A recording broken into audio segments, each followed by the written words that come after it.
ঘরে রোজ দিন সাদা ভাত, বাইরে খেলে বিরিয়ানি, দারুণ লাগে তাই না বলো? কিন্তু চিকেন তেহারি এটা কিন্তু দারুণ স্বাদের রান্না। যেমন তাড়াতাড়ি রান্না হয়, খেতেও তেমন দারুণ।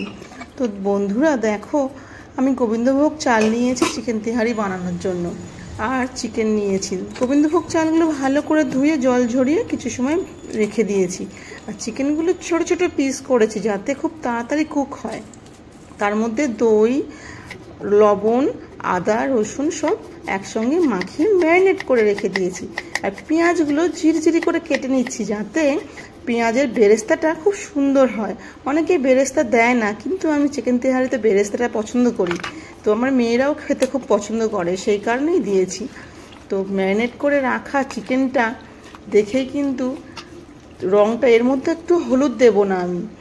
তো এবারে বেরেস্তাটা ভালো করে ভেজে নেব। আমি অন্যবারে বেরেস্তা বানাই, কিন্তু এবারে বেরেস্তাটা সত্যি আমার মন মতো হয়েছে। পেঁয়াজগুলো ভালো করে ঝিরিঝিরি করে কেটে নিয়ে আবার ছাড়িয়ে নিয়েছি যাতে প্রত্যেকটা আলাদা আলাদা হয়ে যায়। টুকরোগুলো ভালো করে ভেজে নিয়েছি। দেখো বন্ধু, তোমার দেখলেই বুঝতে পারবে। তো একদম ড্রাই হয়ে গেছে, সুন্দর। এরপরে মাংসটা কষাবো, তার জন্য পেঁয়াজগুলো ভালো করে ভেজে নিতে হবে। নিয়ে তার মধ্যে মাংসটা, আমি তো সব কিছু দেওয়াই ছিল মাংসের মধ্যে, দিয়ে ভালো করে নেড়ে চেড়ে কষিয়ে নিতে হবে। মাংসটা কষানোই আসল কাজ, এটা ভালো করে কষিয়ে নিতে হবে। আর জলটা, যে জলটা বেরোবে সেই জলটা ভালো করে শুকনো করে নিতে হবে।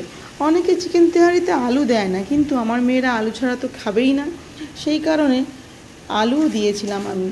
তো মাংসটা কষা হয়ে আসলে আলুটা ভাজা করে ওর মধ্যে দিয়েছিলাম, ভালো করে যাতে সেদ্ধ হয়ে যায়। তো আর গোবিন্দভোগ চাল তো সেদ্ধ হতে বেশি সময় লাগে না, সেই কারণে আলুটা আগে দিয়ে দিয়েছিলাম। রঙটা দেখো কি সুন্দর হয়েছে, সত্যি খেতে কিন্তু অসাধারণ লাগে এই খাবারটি। কার কার ভালো লাগে আমাকে কিন্তু জানিও কমেন্টে। আর মাংসটা যখন শুকনো শুকনো হয়ে গেছে তখনই নামিয়ে দিয়েছি। দিয়ে আর এদিকে একটু গোটা গরম মশলা সাদা তেলের মধ্যে দিয়ে চালটা ভালো করে ভেজে নিয়েছি। জল ঝরা চালটা ভালো করে ভেজে নিতে হবে, না হলে একটু কম ভাজা হলে গায়ে গায়ে লেগে যায়। সেই জন্যই ভালো করে প্রত্যেকটা চাল যেন উল্টে পাল্টে ভেজে নিতে হয়, ভেজে নিলে ভালো হয়। তো একটু সময় ধরে করতে হয়, যেহেতু এটা সেদ্ধ হতে বেশি সময় লাগে না, এই জায়গাটাতে একটু সময় ধরে করতে হবে। তো পরিমাণ মতন জল, মানে যদি 1 কাপ চাল হয় তাহলে 2 কাপ জল নিতে হবে, তাহলে পরিমাণটা একদম পারফেক্ট হবে। কেননা জলের পরিমাণ যদি ঠিকঠাক না হয় তাহলে হয় একদম শক্ত থেকে যাবে, না হলে আবার ওদিকে কাদা কাদা হয়ে যাবে। যাই হোক, খেতেই টেস্ট লাগবে না। জলটা কিন্তু ফুটন্ত গরম জল দিতে হবে, তাহলেই স্বাদ হবে, আর তাহলেই তাড়াতাড়ি রান্নাটা হবে। এটা 2 মিনিট আমি রেখে দেবো। আর পরিমাণ মতন লবণ, সামান্য চিনিও দিয়ে দেব, দিয়ে ভালো করে ঢাকা দিয়ে রেখে দেব। 2 মিনিট থেকে 3 মিনিট ঢাকা দেওয়া হয়ে গেলে চালটা অনেকটাই মানে সেদ্ধ হয়ে যাবে। তারপর চিকেনগুলো আর আলুগুলো এর মধ্যে দিয়ে মিশিয়ে কিছু সময় রেখে দিতে হবে। আমি কিন্তু এর মধ্যে একটু কেওড়ার জল দিয়েছি বন্ধুরা, তোমরা পারলে দিও, খেতে কিন্তু অসাধারণ হয়। আর খেতে তো অসাধারণ হলেও হবে, কিন্তু গন্ধটাও পুরো বিরিয়ানি বিরিয়ানি লাগে। যাই হোক, তো আমার মেয়েরা বলছে, মা এত সুন্দর রান্নাটা, গন্ধ পুরো ঘর মোমো করছে, কখন হবে গো? তো রান্না তো হয়ে গেল চটপট। ওপরে বেরেস্তাগুলো দিয়ে, কাঁচা লঙ্কা দিয়ে, গরম মশলা দিয়ে একটু ঢেকে দিয়েছিলাম কিছু সময়ের জন্য।